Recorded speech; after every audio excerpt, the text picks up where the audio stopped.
Header tags are your way of telling Google what your page is all about. It tells them what is most important on your page. And header tags are represented by H1 through H6 tags, with H1 being the largest size and H6 making the text be the smallest size.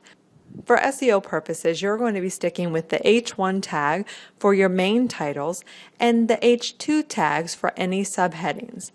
So you really only want to use the H1 tag once per page, but you can break up pages with multiple H2 tags to let Google know about different important sections throughout your page, especially if you have a longer page.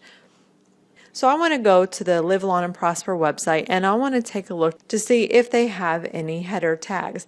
I notice here that they have several larger headings that represent each of their services, but I want to see if those are included as H1 tags. An easy way to see this without having to go into the code is to install a free Chrome plugin called Mozbar. And when you're on the page that you want to take a look at, you can simply open the Mozbar. You can click on the Page Analysis button. You'll see if I scroll down here that it says there are no H1 or H2 tags found. That means although they have several headings here that none of them were included in those tags.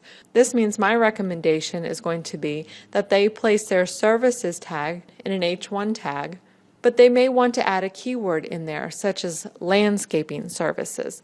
And then all of the subheadings being lawn mowing, landscaping and maintenance, leaf removal, etc., those should be included as H2 tags. So those will still show a large font, but that will show search engines what is most important on this page and what this page is all about. So go through each of your pages and make sure that you're including the H1 and H2 tags, and make sure to include some of your keywords in those titles as well.